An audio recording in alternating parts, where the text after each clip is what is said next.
사도행전 1장 8절 다 같이 읽겠습니다. 오직 성령이 너에게 마시면 너희가 권능을 받고 예루살렘과 온유대와 사마리아와 땅끝까지 이르러 내 증인이 되리라 하시니라. 아멘.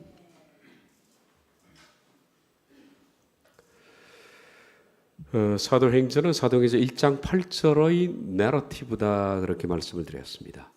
그리고 우리는 지금 이 시간에 몇 주 동안에 사도행전 전체를 훑어봅니다. 숲을 보고 그 다음에 나무를 보는 게 순서입니다.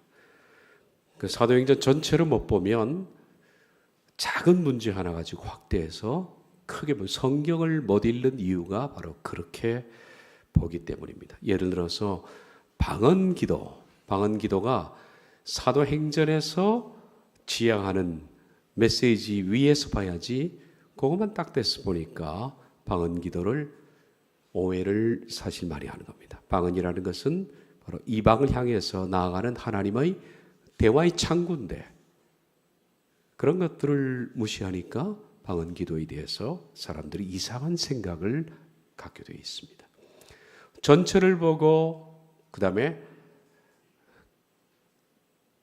세밀한 부분을 보는, 성경은 항상 망원경을 보고서 그 다음에 현미경을 보는 것이 법칙입니다. 저희들이 사도행전 1장 8절 이 말씀을 가지고 우리들은 사도행전을 3막 9장으로 나누어서 보는 겁니다. 다르게 볼 수도 있겠지만은 제가 보는 견지입니다. 3막은 사도행전은 사도행전 1장 8절에 의해서 복음이 예루살렘에서 시작되어서 온 유대와 사마리아로 그리고 땅끝으로 퍼진 이야기입니다. 사도행전은 예언서가 아닙니다. 사도행전은 과거 기록서입니다. 다시 말해서 역사서입니다. 사도행전 1장 8절의 땅끝 복음은 사도행전 28장에서 이미 성취가 된 것으로 완료가 된 겁니다. 앞으로 성취될 복음이 아니라 완료된 복음입니다. 그러므로 사도행전을 예언서로 보는 사람들은 사도행전의 각종 역사, 기록 이런 것들이 오늘날도 계속되어야 된다라고 생각하는데 사도행전은 역사서입니다. 이미 이루어진 얘기를 우리에게 주는 겁니다. 이미 검증된 얘기, 하나님께서 행하신 교회를 설립하기 위해서 하나님 행하신 일들을 우리에게 보여주는 겁니다. 자, 먼저 1막은 예루살렘입니다. 복음이 어떻게 예루살렘에서 시작됐냐? 중요한 것은 예루살렘에서 복음은 나아가는 겁니다. 거기서 끝나는 것이 아니라 유대로 그리고 사마리아로 양파 중심에서 양파 껍질로 나가는 겁니다. 예루살렘에서 유대와 사마리아로.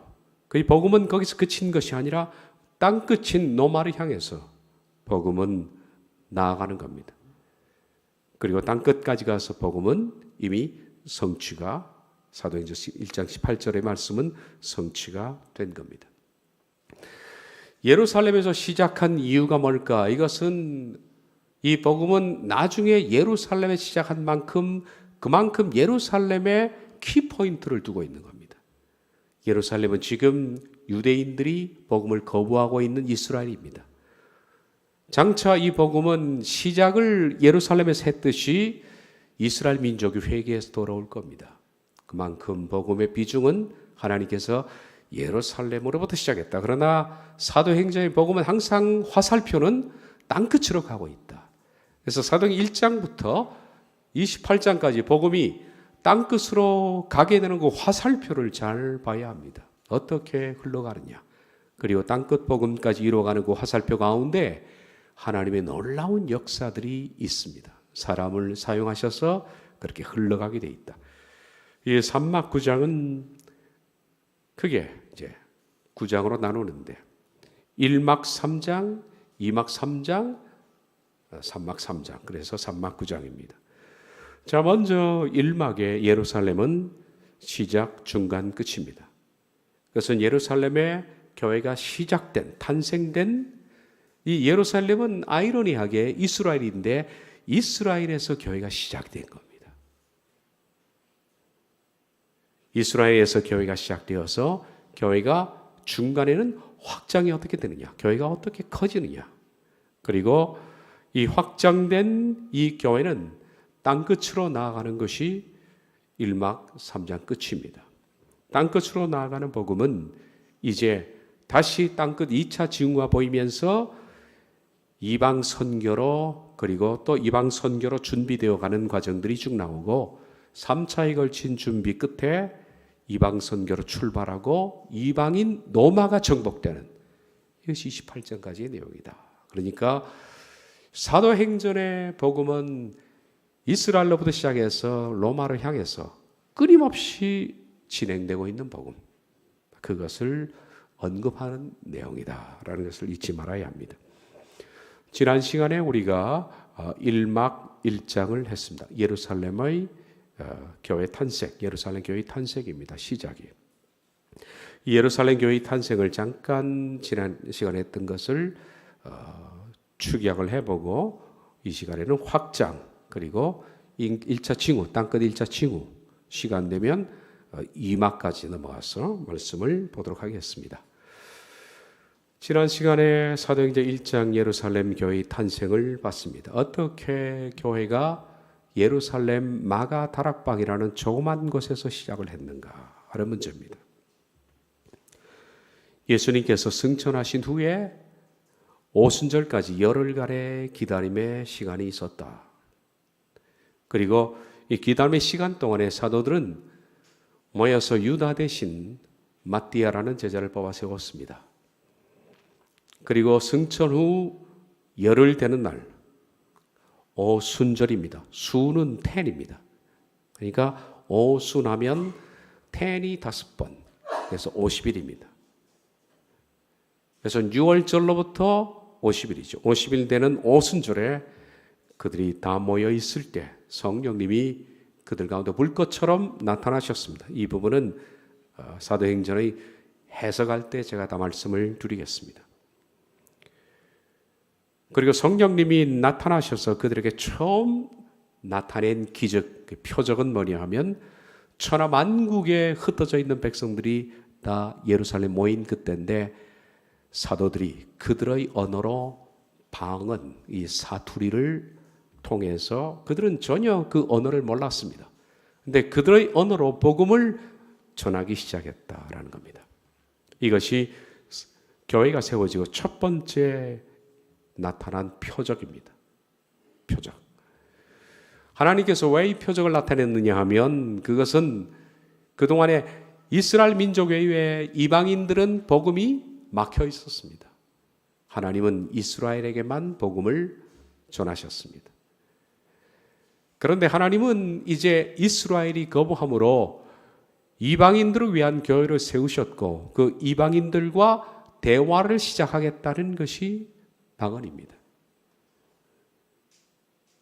그래서 각 나라 사투리로 한 번도 써보지 못한 그 사투리 언어들을 제자들이 쏟아내므로써 이방을 향해서 하나님 부르신다는 메시지입니다. 모든 이방들은 들어오라는 메시지입니다. 그러므로 방언이라는 것은 사도행전의 역사성에 의해서 방언을 보면 혼자 골방에 들어가서 알아듣지 못할 언어로 하나님과 대화하는 것이 아니라 이방을 부르시는 하나님의 표적입니다. 그러므로 이상한 소리는 결코 아닙니다. 그래서 언어의 통일이고 이방을 부르시는 커뮤니케이션이다.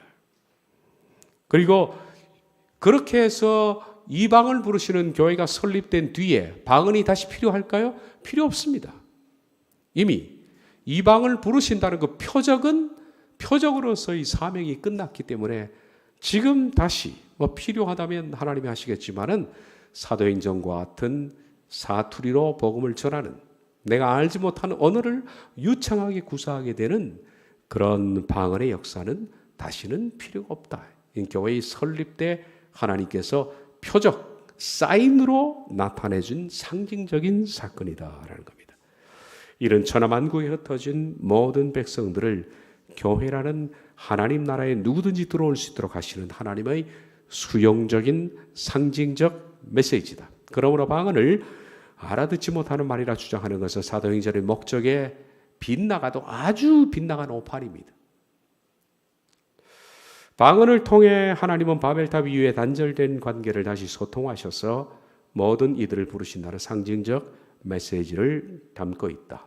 방언으로 커뮤니케이션이 된 백성들에게 베드로는 설교해서 많은 이들이 돌아오게 됐다라는 겁니다. 이까지가 예루살렘에 시작된 교회의 탄생입니다. 그리고 그 교회는 예루살렘에서 확장이 되어가는 겁니다. 교회가 힘을 얻고 확장되어가는, 확장된 교회가 이방을 향하는 것이 사도행전의 출발입니다. 이제 확장을 보겠고, 그리고 사도행전 1막 3장 끝부분에서는 이방을 향해서 복음이 나타나는 징후를 이제 보게 될 겁니다. 누누이 말하지만 사도행전의 복음의 방향은 이스라엘에서 이방입니다. 그리고 땅끝을 향합니다.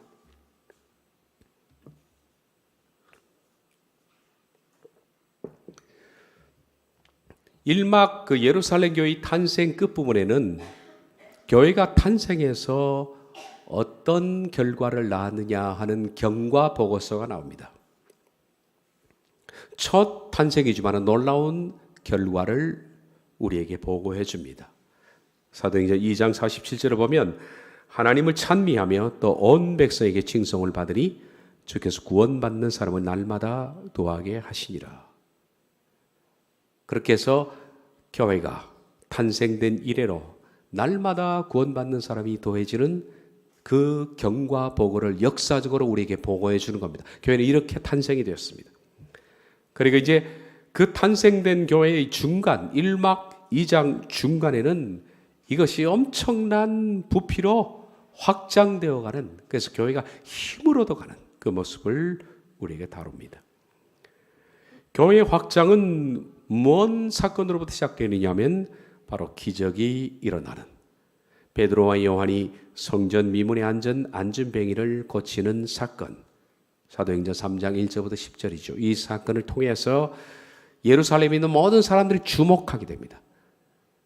종교 지도자들도 주목하게 되고, 그리고 예루살렘의 모든 사람들도 주목하게 됩니다. 이 일로 인해서 성전 안 솔로몬의 행각에서 베드로는 예수님에 관해 설교하게 됩니다. 안진뱅이가 고쳤으니까. 그들은 늘 보던 사람 아닙니까? 성전에 들어갈 때마다 미문, 곧 아름다운 문이라는 것이 있습니다.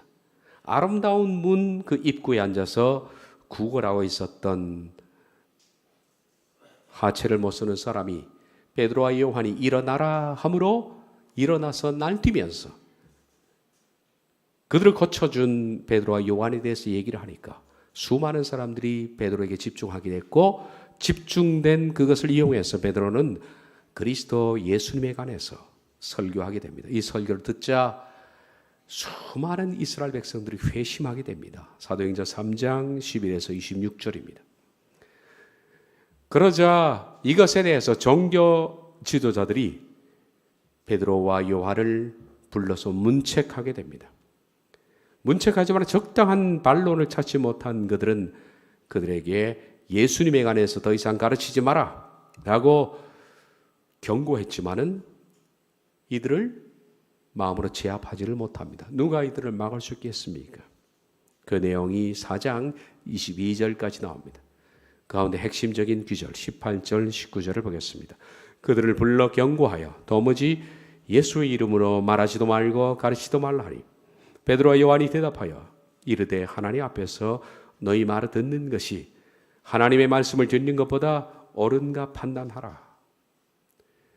이 사람들 꺾을 수가 없었다라는 얘기입니다. 이로 인해서 사도들과 예루살렘 교회의 박해의 긴장감이 더해졌습니다.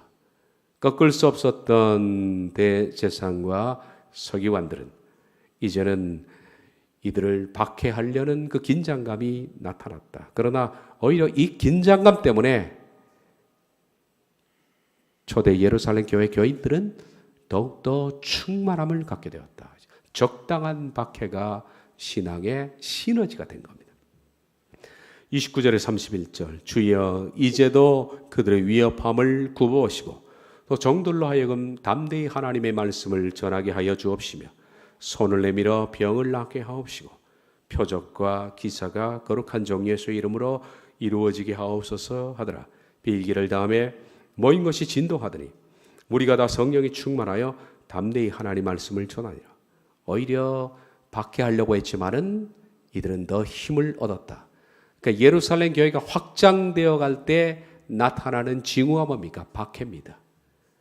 박해는 교회를 더 강하게 만들었고, 박해는 교회를 더 하나님을 향해서 나아가게 만들었고, 확장되게 만들었다는 얘기입니다. 예루살렘 교회는 그 뒤에 더욱더 신앙으로 하나가 되어서 물건을 서로 통용하기에 이르렀다. 더 이상 내 것이라 주장하지 않고 자기 모든 재산을 털어서 함께 사용하기 시작한. 그러나 그 가운데 아나니아와 삽비라라는 사람이 속임수로서 죽임을 당하는 일도 발생했다. 그러나 오히려 그 사건으로 인해서 이스라엘 백성, 교회, 초대교회 사람들은 더욱 경성하게 되었습니다. 긴장하게 됐고 두려워하게 되었다. 사도행전 5장 11절 온 교회와 이 일을 듣는 사람이 다 크게 두려워하니라. 하나님은 사도들을 통해 많은 표적과 기사를 일으켰습니다. 5장 12절에 16절. 그런데 그 표적과 기사는 오늘날도 계속되어야 한다는 것이 아니라 사도행전의 이방을 향한 교회의 모태 때 이루어지는 사건인데 이미 예수님께서 승천 전에 이 사건에 대해서 약속을 하신 바가 있습니다. 마가복음 16장은 모든 사람에게 주시는 말씀이 아니라 바로 초대 교회를, 예루살렘 교회를 탄생시킬 사람들에게 주어진 말씀이라는 것을 기억해야 됩니다. 너희는 누구냐? 바로 마가복음 16장에서 복음을 듣고 있는 12제자입니다. 가룟 유다가 빠졌으니까 11제자죠. 너희는 온 천하에 다니며 만민에게 복음을 전하여라. 믿고 세례를 받는 사람은 구원을 받을 것이요 믿지 않는 사람은 정죄를 받으리라. 믿는 자들에게는 이런 표적이 따르니 곧 그들이 내 이름으로 귀신을 쫓아내며 새 방언을 말하며 뱀을 집어올리며 무슨 독을 마실지라도 해를 받지 아니하며 병든 사람에게 손을 얹은즉 나으리라. 이게 다 이루어졌죠. 믿는 사람에게는 이런 표적이 반드시 따릅니다. 사도행전상 따르는 겁니다. 귀신을 쫓아내고, 사도행전에 보면 귀신 쫓아낸 얘기가 많이 나옵니다. 과연 사도행전 2장에 새 방언을 말했죠. 그들이 방언의 역사가 났고 뱀을 집어올리고 사도 바울이 버블리오 추장 앞에서 그런 일이 있었습니다. 무슨 독을 마실지라도 해를 받지 않고 병든 사람에게 손을 얹은 즉 나으리라. 베드로가 애니야 그리고 다비다라는 사람을 손을 얹어서 낫게 했습니다. 사도행전에 나타나는 표적입니다. 이것을 승천하실 때 예수님이 약속하셨다.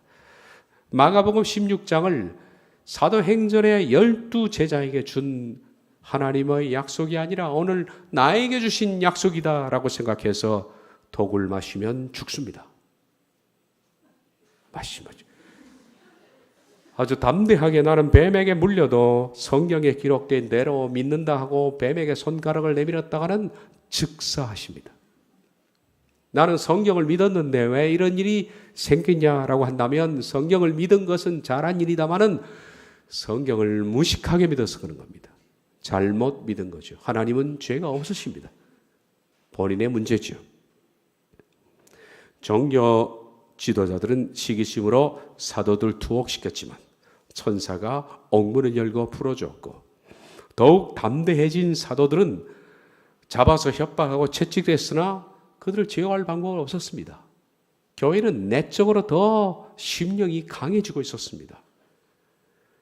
5장 40절에서 42절 사도들을 불러들여 채찍질하며 예수의 이름으로 말하는 것을 금하고 놓으니 사도들은 그 이름을 위하여 능력받는 일에 합당한 자로 여기심을 기뻐하면서 공의 앞을 떠나니라. 그들이 날마다 성전에 있든지 집에 있든지 예수는 그리스도라고 가르치기와 전도하기를 그치지 아니하니라. 교회 내부에서 구조로 인해서 약간의 소란이 있었으나 이 일로 인해서 7 안수 집사를 세우게 됩니다. 그래서 그들에게 구제와 이 모든 일을 맡긴 뒤에 사도들은 기도와 말씀에 전념하겠다라고 하면서 교회는 소란 끝에 다시 성장해 나갑니다. 예루살렘 교회의 확장은 소란도 있었습니다.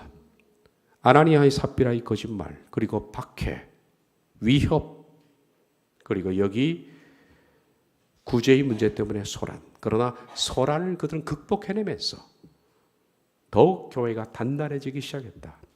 사도행 6장 7절 하나님의 말씀이 점점 왕성하여 예루살렘에 있는 제자의 수가 더 많아지고 허다한 제사장의 무리도 이 도에 복종하니라. 난리가 났습니다. 제사장들까지도 하나님의 말씀에 복종해서 돌아왔다. 사도행전 1장 1막 중간은 이처럼 예루살렘에서 교회의 확장을 다루고 있습니다. 교회의 시작, 그 다음에 이어서 교회의 확장. 이 확장은 내적인 여러 가지 소란도 몇 가지가 있었고 외적인 박해도 있었지만은 이걸 이겨내고 예루살렘 교회는 내적으로 외적으로 더욱 강해지고 더욱 확장되었다라는 얘기를 이까지 한 겁니다. 이것이 6장 7절까지의 얘기입니다. 이제 이어서 예루살렘 사도행전 1막 3장 맨 끝에 이 교회가 탄생된 교회가 땅끝을 향해서 나아가는 징후들을 이제 보게 되는데 6장 8절부터 8장 1절까지입니다.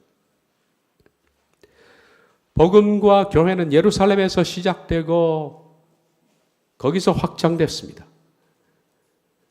그래서 1막 중간 끝부분에 6장 7절에 하나님 말씀이 점점 왕성하여 예루살렘에 있는 제자의 수가 더 많아지고 허다한 제사장의 무리도 이 도에 복종했다라고 했습니다. 예루살렘 교회가 이처럼 확장이 되었습니다. 그런데 더 이상 확장될 필요가 있을까요? 필요 없습니다. 만약에 복음이 예루살렘에서 세워져서 예루살렘 기점으로 해서 폭발적으로 밀려나가는 복음이었다면 더 예루살렘 교회는 확장되어야 합니다. 그런데 애초에 복음이라는 것은 예루살렘의 목적이 아니라 그랬습니다. 사도행전 1장 8절에 예루살렘에서 온 유대와 사마리아와 땅끝이 목적입니다. 그러므로 더 이상 사도행전 1막 중간에 예루살렘 교회의 확장은 필요하지 않습니다. 더 많은 교인들이 들어올 필요가 없고 더 많은 힘을 모을 필요가 없습니다. 이 정도 확장된 교회는 이제 이방을 향해서 나아갑니다. 방향이. 이 방향은 누가 트셨느냐? 하나님이 트신 겁니다. 이제 이 복음과 교회는 이방을 향해서 비상의 날개짓을 시작하는 것이 1막 3장 끝부분입니다. 마치 어린 새가 둥지에서 날개짓을 시작하는 것처럼 예루살렘에서 태동된 교회는 이방을 향해서 날개짓을 시작하는 겁니다. 이 날개짓은 뭐와 함께 시작되느냐 하면 박해와 함께 시작됩니다. 자, 보십시오. 하나님이 쓰는 방법을 우리들은 사도행전에서 읽어낼 수가 있습니다. 이건 역사서입니다. 역사는 배우기 위해서 존재하는 겁니다. 역사의 목적은 역사를 통해서 우리가 배우는 겁니다. 특별히 하나님이 이루어 나가신 역사는 그 시대뿐만 아니라 이 시대에 하나님이 어떻게 다루시느냐 하는 모습들을 볼 수가 있는 거죠. 교회가 태동하고 교회가 확장될 때도 하나님 박해를 주셨습니다. 그리고 교회가 이방을 향해서 나아갈 때 각자 시그널을 주시는데 확장될 때 이방을 향해서 나아갈 때 또 이방에서 땅끝으로 나아갈 때 하나님은 반드시 그때 쓰는 방법들이 박해입니다. 박해는 그러므로 유익한 에너지입니다. 이건 개인에게도 마찬가지입니다. 하나님이 한 개인을 다룰 때, 교회를 다룰 때 우리들은 어려움이 없었으면 좋겠다 하지만은 어려움을 통해서 하나님은 밀어내시는 겁니다. 이 역사도 마찬가지입니다. 이제 예루살렘에 풍성하게 힘을 얻은 이 교회가 이방을 향해서 확장되어 나가면서 하나님께서는 확장의 시그널로, 복음이 땅끝으로 나가기에는 시그널로 뭘 주셨느냐 하면 스데반 박해를 허락하셨습니다. 예루살렘 교회가 확장되어 가던 그 시기에 스데반 집사가 체포되고 대제사장의 질문에 대답한 뒤 순교를 당함으로 땅끝 복음의 1차 징후가 나타납니다. 밀어내는 거지, 하나님이. 스데반 박해는 하나님이 밀어내는 사인입니다. 하나님의 비상의 섭리는 고난이라는 시그널과 함께 시작되었다. 사도행전 6장 8절에서 15절을 봅니다. 스데반이 은혜와 권능이 충만하여 큰 기사와 표적을 민간에 행하니 이른바 자유민들 즉 구레네인, 알렉산드레인, 길리기아인과 아시아에서 온 사람들의 회당에서 어떤 자들이 일어나 스데반과 더불어 논쟁할세 스데반이 지혜와 성령으로 말함을 그들이 능히 당하지 못하여 사람들을 매수하여 말하게 하되 이 사람이 모세와 하나님을 모독하는 말을 하는 것을 우리가 들었노라 하게 하고 백성과 장로와 서기관들을 충동시켜 와서 잡아가지고 공회에 이르러 거짓 증인들을 세우니 이르되 이 사람이 이 거룩한 것과 율법을 거슬러 말하기를 마지 아니하는도다. 오해죠. 오해가 아니라 모함이죠. 그런데 우리 그리스도인들이 이런 모함을 받았을 때 이런 생각을 합니다. 왜 이런 억울한 일을 당했습니까, 하나님? 왜 하나님 내버려 주셨습니까? 너무 원통합니다. 너무 억울합니다. 이런 항변조차도 그리스도인들에게는 입을 닫아야 할 문제입니다. 왜냐하면 하나님이 하실 일이 있다는 겁니다. 하나님은 이런 모함을 통해서 복음을 밀어내고 있는 겁니다. 우리도 마찬가지로 어떤 모함이나 억울한 일을 당하거나 이런 일을 통해서 하나님은 우리를 더 신앙 안으로 밀어내신다는 것을 기억해야 됩니다. 이게 하나님이 쓰시는 패턴들입니다. 사도행전에서 배울 수 있는 것이 보이지 않는 하나님의 손길들입니다. 어떻게 일하시는가? 모욕을 당했습니다. 모함을 당했습니다. 그의 말에 이 나사렛 예수가 이것을 헐고 또 모세가 우리에게 전하여 준 규례를 고치겠다 함을 우리가 들었노라 하거늘 공회 중에 앉은 사람들이 다 스데반을 주목하여 보니 그 얼굴이 천사의 얼굴과 같으라. 스데반은 항변하지 않았습니다. 사도행전 7장 1절에서 60절 사이의 말씀을 요약해 봅니다. 대제사장이 이르되 이것이 사실이냐? 스데반이 이르되 여러분 부형들이여 들으소서. 우리 조상 아브라함이 하면서 드디어 이제 스데반이 마지막 변론할 기회를 얻고 모함을 받았으나 그들 앞에서 역사를 통해서 예수님, 아브라함부터 예수님까지 이르는 대장정의 설교를 하게 됩니다. 그러면서 설교의 끝부분에 이와 같이 결론을 맺지요. 목이 걷고 마음과 귀에 하늘을 받지 못한 사람들아, 너희도 너희 조상과 같이 항상 성령을 거스린도다. 그러자 이들이 이 말을 듣고 마음에 찔려 그를 향하여 이를 갈거는 스데반이 성령 충만하여 하늘을 우러러 주목하여 하나님의 영광과 및 예수께서 하나님 우편에 서신 것을 보고 말하되 보라 하늘이 열리고 인자가 하나님 우편에 서신 것을 보느라 한데 그들이 큰 소리를 지르며 귀를 막고 일제히 그에게 달려들어 성 밖으로 내치고 돌로 칠세 증인들이 옷을 벗어 사울이라는 청년의 발에 두니라. 그들이 돌로 스데반을 치니 스데반이 부르짖어 이르되 주 예수여 내 영혼을 받으시옵소서 하고 무릎을 꿇고 크게 불러 이르되 주여 이 죄를 그들에게 돌리지 마옵소서 이 말을 하고 자니라. 그러면서 스데반의 순교를 당합니다. 그런데 하나님은 섭리 중에 교회를 잔멸하려고 했던 그 중심에 선 스데반을 죽이는 데 앞장섰고 이어서 교회를 잔멸하려고 했던 한 사람의 이름을 기록해 놓고 있습니다. 예루살렘에서 시작된 교회가 이방을 향해서 날갯짓을 시작하면서 박해의 중심에 섰던 한 청년, 사울 후에 바울이라는 사람, 이 사람의 이름이 언급됩니다. 그리고 하나님은 이 거북한 사람을 회개시켜서 그에게 큰 짐을 지우십니다. 장차 땅끝 복음을 완성시키러 예정된 사람이죠. 8장 1절 상반절을 보면 사울은 그가 죽임당함을 마땅히 여기더라. 박해로 인해서 예루살렘과 유대와 사마리아로 복음은 확장됩니다. 스데반의 박해로 모든 사람들은 이제 다 흩어지게 됐습니다. 예루살렘에 있던 교회들이, 제가 여기 써지는 못했지만 예루살렘에 있던 교회들이 그날 스데반의 박해로 다 흩어지게 됩니다. 흩어지는 와중에 하나님은 사울이라는 사람을 염두에 두고 있고 장차 이 사람이 땅끝 복음을 완성시킬 사람으로 부르시는 하나님 어떤 프로젝트에 약간 어떤 모습을 조금 보여주면서 이제 1막이 마칩니다. 그래서 2막으로 들어가면 복음이 이제는 예루살렘 복음은 끝납니다. 예루살렘 교회가 시작되고 태동되고 확장되는 것은 그것으로 끝입니다.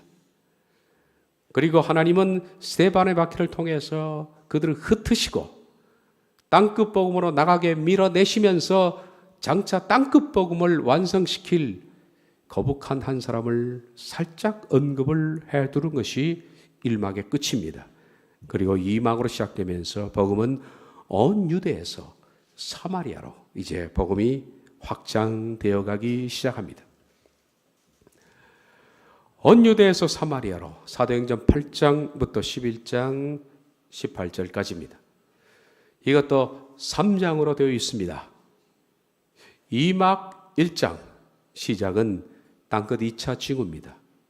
그리고 복음이 이제는 중간은 이방 선교 3장 끝 1장 3장 끝 부분은 또 이방 선교 준비. 그러니까 이방으로 나아갑니다. 복음이 사마리아로 땅끝으로 그리고 이방으로 점점 퍼져나가는 그런 모습을 사도행전은 보여주고 있습니다. 이제 2막 오늘 사도행전 2막 시작입니다. 2막 시작. 땅끝 2차 중 오늘 여기까지 하고 마치도록 하겠습니다. 자, 사도행전 2막 1장 시작에서는 우리는 땅끝 복음을 이끌어 나갈 사울이라는 사람의 등장.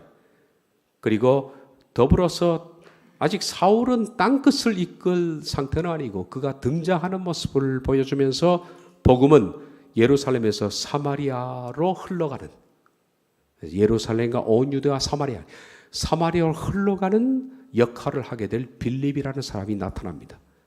빌립 집사가 사마리아 복음을 이루는 가운데 하나님은 땅끝 복음을 이룰 사울을 세워나가시는 겁니다. 그러니까 다음 마지막 세 번째 단계의 주인공을 하나님께서는 부르시고 세우시는 가운데 두 번째 단계 사마리아 복음은 빌립이라는 집사를 통해서 성취해 나가시는 그 얘기가 2막 1장 시작에 나타나 있습니다. 사도행전 8장 2절에 3절 사울은 그가 죽임당함을 마땅히 여기더라. 그날에 예루살렘에 있는 교회에 큰 박해가 있어 사도 외에는 다 유대와 사마리아 모든 땅으로 흩어지니라. 이제 교회가 하나님이 밀어내시는 겁니다. 경건한 사람들이 스데반을 장사하고 위하여 크게 울더라. 사울이 교회를 잔멸할 새 각 집에 들어가 남녀를 끌어다가 옥에 넘기니라. 이제 사울이라는 사람이 등장했습니다. 8장 4절부터 40절 사이에는 이렇게 마지막 땅끝 복음을 이룰 사울이라는 사람이 등장하여 교회를 박해하고 있는 가운데 하나님께서는 사마리아 복음을 이룰 빌립이라는 사람을 통해서 어떤 일을 해나가시는가 하는 얘기도 함께 병립되어서 나온다. 이게 4절부터 40절입니다. 이 흩어진 사람들이 두루다니며 복음의 말씀을 전할새 빌립이 사마리아 성에 내려가, 이 빌립은 제자 빌립이 아니라 집사 빌립입니다. 7 집사를 세운 가운데에 세워진 빌립입니다. 사마리아 성에 내려가서 그리스도를 백성에게 전파하니 우리가 빌립의 말도 듣고 행하는 표적도 보고 한 마음으로 그가 하는 말을 따르더라. 빌립이 하나님의 나라와 및 예수 그리스도의 이름에 관하여 전도함을 그들이 믿고 남녀가 다 세례를 받으니 예루살렘에 있는 사도들이 사마리아도 하나님 말씀을 받았다 함을 듣고 베드로와 요한을 보내매 이에 두 사도가 그들에게 안수하며 성령을 받는지라. 주의 사자가 빌립에게 말하 이르되, 이제 사마리아 복음이 완성되고 다시 하나님이 그 끝에 빌립을 이제는 에디오피아의 내시에게 보냅니다. 그러므로 빌립은 사마리아 복음을 완성시킨 동시에 땅끝 복음의 천문을 연 사람이 바로 빌립입니다. 사도 바울이 천문을 연 것이 아니라 사도 바울은 땅끝 복음을 완성한 사람이고 천문은 빌립 집사에 의해서 시작됩니다. 그것이 바로 아프리카에 있는 에티오피아의 간다게라는 사람에게 바로 복음을 전하게 됩니다. 간다게의 국고를 맡은 내시죠. 주의 사자가 빌립에게 말하 이르되 일어나서 남쪽으로 향하여 예루살렘에서 가사로 내려가는 길까지 가라 하니 그 길은 광야라.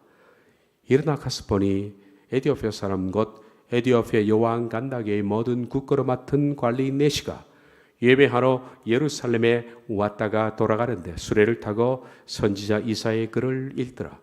이에 명하여 수레를 멈추고 빌립과 내시가 둘 다 물에 내려가 빌립의 세례를 베풀고 둘이 문에서 올라올새 주의 영이 빌립을 이끌어간지라. 내시는 기쁘게 길을 가므로 그를 다시 보지 못하느라. 후에 에티오피아에 복음이 들어갔습니다. 복음이 들어갔습니다. 그러니까 땅끝 복음의 시작이죠. 이렇게 사도행전 2막 1장 시작 부분에는 바로 사울의 회개와 더불어서 또 하나님께서 이끌어 나갈 사마리아 복음을 완성시킬 빌립 집사의 얘기를 하고 있는 겁니다. 그리고 이어서 사울의 회개로 1막 1장은 마치게 됩니다. 사도행전 9장 1절에 31절 사울이 주의 제자들에 대하여 여전히 위협과 살기가 등등하여 대제사장에 가서 다메섹 여러 회당에 가져갈 공문을 청하니 이는 만일 그 도를 따르는 사람을 만나면 남녀를 막론하고 결박하여 예루살렘으로 잡아오려 함이라. 사울이 길을 가다가 다메섹에 가까이 이르라니 허련히 하늘로부터 빛이 그를 둘러 비추는지라. 땅에 엎드러져 들으며 소리가 있어 이르되 사울아 사울아 내가 어찌하여 나를 박해하느냐 하시거늘 대답하되 주여 누구시니까 이르시되 나는 네가 박해하는 예수라. 사울이 땅에서 일어나 눈을 떴으나 아무것도 보지 못하고 사람의 손에 끌려 다메섹으로 들어가서 사흘 동안 보지 못하고 먹지도 마시도 아니하니라.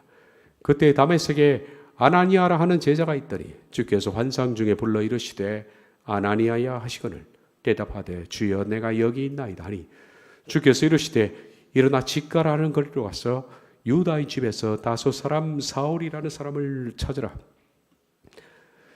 주께서 이르시되 가라. 이 사람은 내 이름을 이방인과 인군들과 이스라엘 자손들에게 전하기 위하여 택한 나의 그릇이라. 아나니아가 떠나 그 집에 들어가서 그에게 안수하여 이르되 형제 사울아 주 곧 네가 오는 길에서 나타나셨던 예수께서 나를 보내어 너로 다시 보게 하시고 성령으로 충만하게 하신다 하니 즉시 사울의 눈에서 비늘 같은 것이 벗어져 다시 보게 된지라. 일어나 세례를 받고 음식을 먹으며 강건하여 지니라.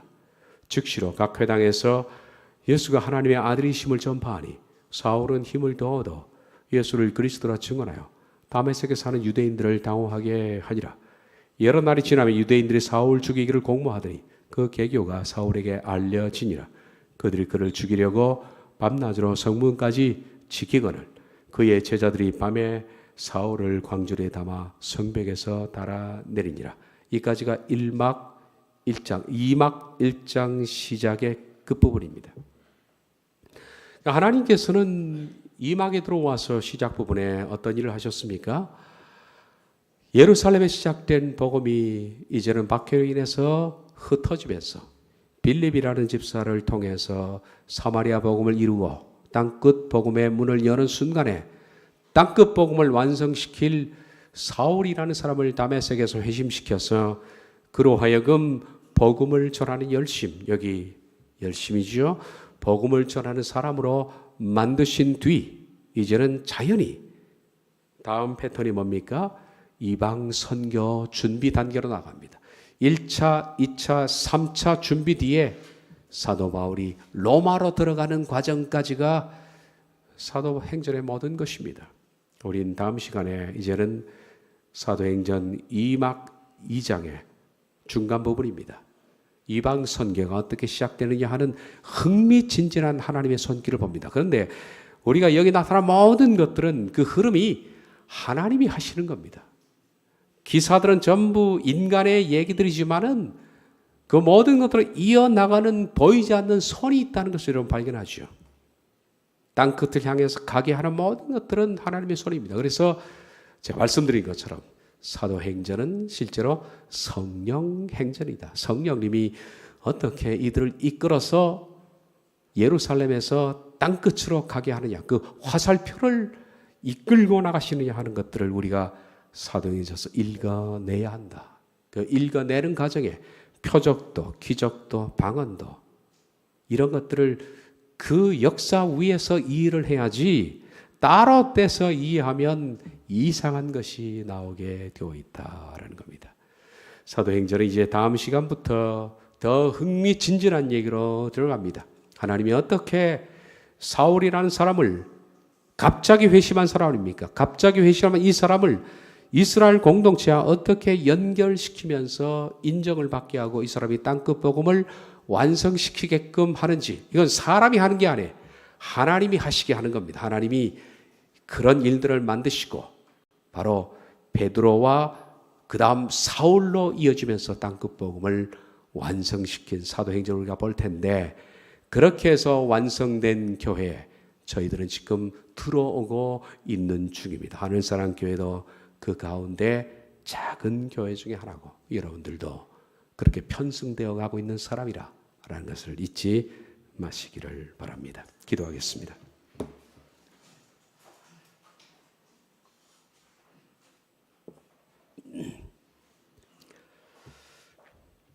오직 성령이 너희에게 마시면 너희가 권능을 받고 예루살렘과 온 유대와 사마리아와 땅끝까지 이르러 내 증인이 되리라. 하나님께서 어떻게 예루살렘에서 땅끝까지 복음을 이루어 나가시는지, 우리들은 사람들의 얘기가 아닌 하나님의 보이지 않는 손길을 사도행전에서 읽어냅니다. 예루살렘 교회가 탄생하게 된 것도 하나님의 역사입니다. 확장시킨 것도 하나님의 역사고, 거기서 밀어내셔서 사마리아로 가게 하시고, 그리고 땅끝으로 밀어내시는 모든 과정은 모든 것의 주권자가 하나님이시고 하나님이 하셨고 하나님의 사람을 사용하신 것뿐입니다. 사도행전의 역사적 주권자는 오직 하나님이십니다. 그리고 하나님은 각 단계 하나님께서 더 큰 위를 향하여 비상하게 할 때 쓰시는 방법은 박해라는 방법을 통해서 눌러붙어 앉아있는 게으른 사람들을 강제로 밀어내셨습니다. 주님, 우리가 감히 하나님의 손길을 우리의 삶 속에 개인적으로 적용하는 것이 두렵지만은 우리도 하나님 종종 하나님께서 박해를 주시고 어려움을 주시는 것을 감사합니다. 우리가 나도 모르게 내가 처한 상황 속에 그냥 두 다리 뻗고 앉아 있을 때 종종 하나님 우리를 귀찮게 해주셔서 고난도 괜찮고 어려움도 괜찮으니 우리를 더 깊은 것으로 밀어내 주시기를 원합니다. 예수님의 이름으로 기도하옵나이다. 아멘.